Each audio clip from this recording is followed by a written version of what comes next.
Ville-Saguenay, c'est le pimp de la communauté homosexuelle. Et là, je m'explique. Ce que je veux dire, c'est que notre ville, là, elle encourage pas mal plus le réseau de la prostitution de nos jeunes adultes qu'elle encourage la participation à la vie amoureuse, tiens, puis aux saines rencontres. En fait, par rapport à l'inclusion sociale, à la diversité, à la présence de la sexualité, je dirais que Ville-Saguenay fait pas mal plus dans le réseau d'exploitation sexuelle qui font, finalement, dans la vie émotionnelle et sexuelle et la sexologie et les saines habitudes sexuelles dans sa société. Vraiment, j'ai l'impression que Ville-Saguenay, c'est une ville qui existe et vit religieusement selon le catholicisme du dimanche par rapport à la communauté LGBTQ. Et j'ai l'impression qu'on encourage pas mal plus l'exploitation sexuelle que la vie amoureuse de nos jeunes homosexuels. Vous savez, quand on ferme toutes les bars gays, quand on boycotte tous les espaces dédiés à la communauté homosexuelle dans notre ville depuis les années 70, je veux dire, dans les années 80, il y avait quasiment 4 bars gays dans la ville de Saguenay. Il y en a eu un pendant des années. Aujourd'hui, il est fermé. On l'a fermé parce que supposément qu'on disait que les homosexuels faisaient trop de bordel et de marde dans le bar. Moi, j'ai l'impression qu'il y a d'autres choses en dessous de ça qu'on dit pas. Bref, j'ai l'impression que c'est pas mal plus payant pour les pimps de Ville-Saguenay, pour le réseau de prostitution, de laisser les bars gays fermés puis de pas ouvrir de lieux de rencontre pour les homosexuels puis d'encourager la prostitution en ligne. Et ça, même chez des mineurs, je veux dire, rendu là, c'est pas 18 ans et plus, les applications, tout ça, hein, on peut très bien rentrer dans la pédo-exploitation, la pédopornographie, la pédopédophilie, pour vrai, quand on décide de fermer les lieux de rencontre 18 ans et plus pour les jeunes adultes.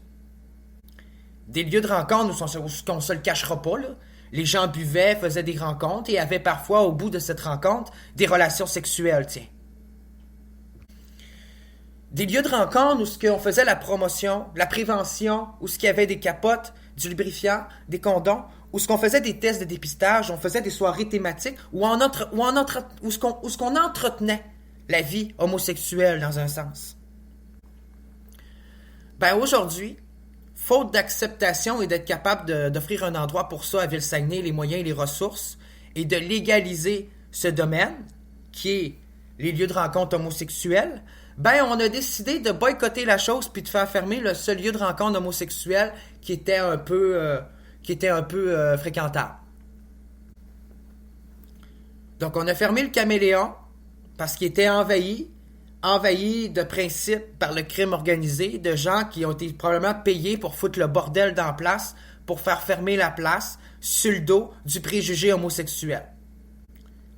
Dans un but, attention, par la suite, d'éclipser le lieu de rencontre qui faisait en sorte que les gens se rencontraient et avaient des relations sexuelles gratuites, dans le but de lucrativer la sexualité de nos homosexuels dans la ville, puis faire en sorte que si t'as pas de char, si t'as pas de voiture, si t'es pas riche, ben just too bad, toi t'as pas les moyens d'aller à Montréal ou à Québec, aller dans un club homosexuel pour avoir une vie homosexuelle, ben paye-toi une pute, mon homme.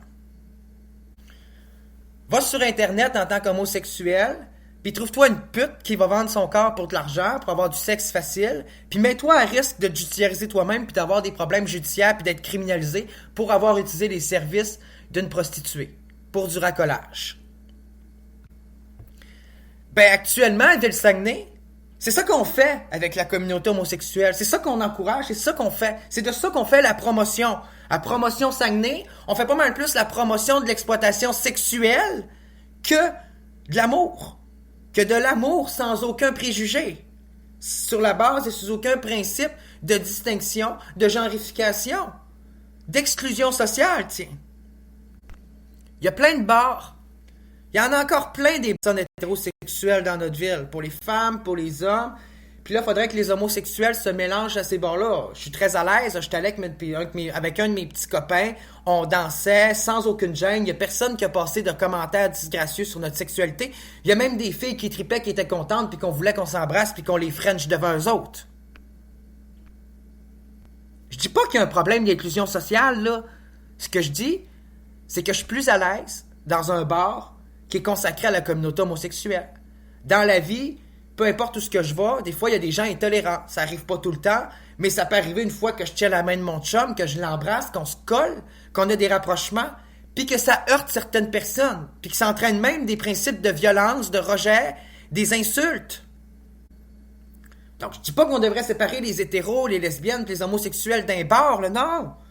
Mais dans une ville où il y a plein de bars pour les hétérosexuels, ben ça serait pas pire hein, pour une ville de quasiment 120 000 habitants juste dans le centre-ville de Chicoutimi, pour un bassin de 60 000 habitants autour, d'avoir dans une région de quasiment 200 000 habitants, la région du Saguenay-Lac-Saint-Jean, un gros bar gay, une belle discothèque, un sauna gay, un lieu pour la sexualité, pour l'amour, pour la diversité, pour fester, pour festoyer, pour se faire du fun et s'amuser avec des gens comme toi en tant qu'homosexuel dans le centre-ville de Chicoutimi.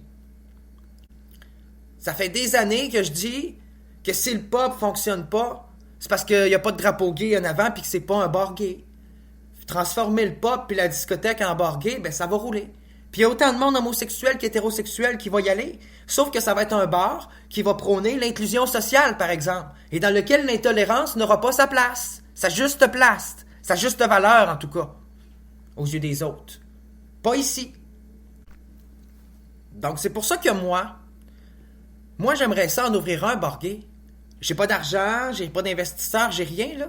Mais j'aimerais ça faire un cabaret club, un bar gay, dans lequel il y aurait des spectacles érotiques, des drag queens le soir, dans lequel il y aurait des soirées caricatives, des soirées d'œuvres d'art, dans lesquelles on exposerait des artistes, dans lesquelles on ferait des soupers cocktails, dans lesquelles il y aurait des activités de danse en ligne, il y aurait des soirées thématiques, des déguisements, des balles en blanc, un vrai bar avec une vie communautaire, sociale et divertissante, quoi.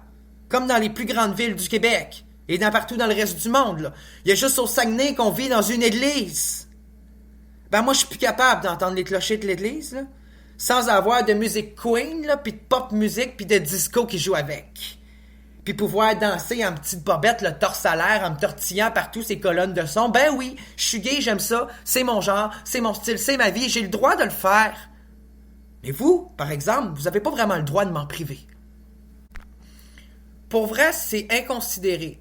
C'est sous-estimé. Les gens qui dirigent notre ville ne savent pas à quel point que c'est payant. Payant pour le crime organisé puis pour le réseau de la prostitution de ne pas avoir de club homosexuel. Pour les pimps puis tous les réseaux de pervers dans la ville de Saguenay. Parce qu'il y en a, là. Il y en a comme dans toutes les grandes villes, dans toutes les villes du Québec. La vérité, c'est que l'absence de diversité à Saguenay, l'absence de bar gay, c'est payant pour le crime et les réseaux de prostitution des jeunes adultes. Surtout pour des jeunes homosexuels éprouvés par l'intimidation dans les écoles puis qui sortent du secondaire bien éprouvés puis dans un état lamentable. C'est une vraie source de soumission. Hein? C'est vraiment, là, on les a endoctrinés dans le caractère parfait, ces jeunes homosexuels-là, pour les approcher à la sortie de l'école puis leur dire « Hey, tu files pas, t'es déprimé, tout le monde te rejette, mais deviens une pute avec moi, tu vas faire de l'argent. » Non! On fragilise à Saguenay presque pas des individus pour ensuite les endoctriner dans des mauvais patterns. Presque pas. Quasiment pas. Pour pas dire qu'on le fait pas en sarcasme. La vérité, c'est que l'absence de bars homosexuels, c'est payant pour le réseau des putes gays. C'est une pratique de PIM qui fait vivre la ville de Saguenay puis le crime organisé. On isole les homosexuels, c'est plus facile de les approcher ainsi. Ils n'ont pas de place où aller, ils n'ont pas de ressources, ils n'ont pas d'amis, ils sont déconnectés. Hein? On entretient le manque des sexualités en ville. On entretient le manque, fait que c'est plus facile d'augmenter l'offre et la demande dans le domaine de la prostitution en ligne sur des applications de rencontres, accessibles à tout le monde. Pas mal plus facile de tourner dans l'abus, dans le harcèlement, dans le principe d'isolement, dans le principe de la criminalisation de la vie homosexuelle plutôt que d'avoir des lieux sains de rencontre pour ça. Non, mais c'est vrai, là. J'ai vraiment rien contre la prostitution. Même que dans mon projet de société, mon but, c'est de légaliser ça pour donner une indépendance aux travailleurs du sexe puis briser le réseau d'exploitation sexuelle. Mais le problème, c'est que j'ai rien contre la prostitution. Sauf quand ça va au-delà de l'amour, sauf quand ça se fait aux dépens de l'amour, sauf quand on donne plus de place puis qu'on favorise plus l'exploitation sexuelle dans notre ville que les réseaux amoureux puis que l'amour entre un homme et un homme, une femme et une femme et un homme et une femme et vice-versa et tout ceci mélangé. Puis autre chose aussi, il y a le principe de la surveillance numérique là, de la police. Aujourd'hui, c'est payant pour Ville-Saguenay de laisser les homosexuels se rencontrer sur des applications de rencontres en ligne parce qu'on peut facilement, On peut utiliser des ficelles, des tours de twist. Puis on sait très bien qu'aujourd'hui, la GRC espionne vos téléphones, puis écouter vos micros. Fait qu'on peut très bien regarder un homosexuel en train de se crosser, puis regarder ses communications de rencontre, puis son sextage avec ses partenaires sexuels, puis regarder comment qu'un homosexuel vit sa vie sexuelle. On peut très bien faire des enquêtes et aller dans l'abus de droit et de forme et espionner la vie sexuelle de nos homosexuels en ligne. Ça, c'est dangereux. C'est encore plus dangereux dans d'autres pays où il n'y a pas de droit homosexuel qu'au Canada, parce que même au Canada, là-dessus, il pourrait avoir de l'abus. Imaginez dans des pays dans lesquels les homosexuels n'ont pas vraiment de droit, puis dans lesquels ils iraient dans une application pour chercher du sexe, pour rencontrer un partenaire, à la place d'aller dans une boîte, dans une discothèque, dans un bar, où ça laisse pas de preuves, ça laisse pas de traces virtuelles, où on peut pas vraiment suivre et traquer ta vie sexuelle. Du moins, c'est plus difficile. Ben, ce que ça fait, c'est que ça met les homosexuels en position de danger. Il y a un danger numérique à laisser la vie homosexuelle et à vivre sa sexualité en ligne. Là. Il y a réellement des gens mal intentionnés qui pourraient utiliser cet outil contre nous, contre la démocratie, contre votre vie personnelle, contre la protection de votre intimité et de votre image, et de votre intégrité et de votre réputation. Parce qu'il n'y a personne qui devrait savoir. Il n'y a personne qui devrait s'intéresser à savoir avec qui tu couches dans la vie. Là. Ça, c'est vraiment personnel. La vie sexuelle, là, puis l'intimité, là, c'est quelque chose de personnel. Si tu payes pour avoir du sexe ou si tu te fais payer pour du sexe, là, ben, je pense que c'est entre toi et ton partenaire sexuel, c'est les ententes qui vous regardent mutuellement.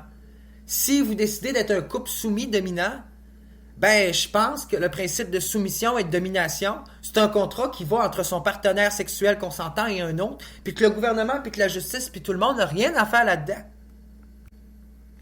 Je pense que si tu suces 4 bits dans une soirée, dans un sauna gay, dans un glory hole, c'est ta vie personnelle, c'est ton affaire, puis il n'y a personne qui a apporté de jugement là-dessus, là. Je pense pas pour vrai que c'est plus vulgaire, incondescendant, de se faire sodomiser dans le fin fond de la forêt, dans le bois, sur le bord d'une plage de nudistes, ou simplement de faire ça dans les toilettes d'une discothèque, plus que sur Internet ou que sur les applications de rencontres en envoyant des photos osées puis des messages sexuels très osés. Je pense plus qu'il y a vraiment une grosse vulgarité dans la société à chercher par vouloir s'exposer puis exposer le monde comme ça, virtuellement parlant. Il y a même une grosse violation de la vie intime et personnelle à travers ça. Parce que c'est une question de confiance. Puis tu donnes pas ta confiance à n'importe quel inconnu, puis à n'importe qui vient de nulle part, puis de n'importe où, là, qui vit juste à quelques kilomètres de chez vous. Non seulement, il n'y a pas de traceur, puis il n'y a pas de réseau GPS d'un bar, mais ces applications de rencontre, par exemple, il y en a. Fait que ça pourrait inciter des gens à suivre, à traquer, à espionner, à chercher à connaître la résidence d'une personne homosexuel dans l'intention de lui nuire. Autant chez la police que chez des gens mal intentionnés que pour le crime organisé. Avec les robots, avec les citations, tout ça, ben aujourd'hui, tu te fais approcher pour aller sur des sites de rencontres, sur aller des liens pornographiques. C'est rendu que même les entreprises utilisent la sexualité des homosexuels pour vendre, pour nous exploiter. Nous exploiter avec la vente du sexe. C'est pas tout, hein? Tu sais, ça coûte 5 ou 10 piastres, parfois c'est gratuit rentrer dans un bar. Mais pour aller sur une application de rencontre gay, puis faire des belles rencontres, puis pouvoir avoir une belle plateforme, il faut que tu payes. Parfois, il faut que tu payes plus que 20$ par mois. Fait qu'on a trouvé un moyen de fermer la gratuité de la vie sexuelle aux homosexuels, puis de lucrativer la sexualité, même si ça engendre des désordres puis des troubles sexuels. Même si ça entraîne finalement une détresse sexuelle, à rendre la sexualité plus accessible aux riches plutôt qu'aux pauvres à Saguenay. C'est pas parce que t'es pauvre que tu mérites pas de baiser puis que t'as pas le droit d'avoir une vie sexuelle. Pour avoir une vie sexuelle épanouie dans notre société, ça prend pas juste une belle maison, une belle voiture, une belle carrière puis de fausses prétentions. Non. Plus j'y pense, plus je trouve que la police de Ville-Saguenay puis que la Ville-Saguenay, c'est un pimp. C'est le pimp de la communauté homosexuelle au Québec. Vraiment, c'est une ville qui encourage puis qui favorise dans tous les sens l'exploitation sexuelle, en plus de criminaliser ça. Ça fait que réellement, là, Il y a vraiment un problème d'inégalité et d'égalité à quelque part par rapport à ça, là.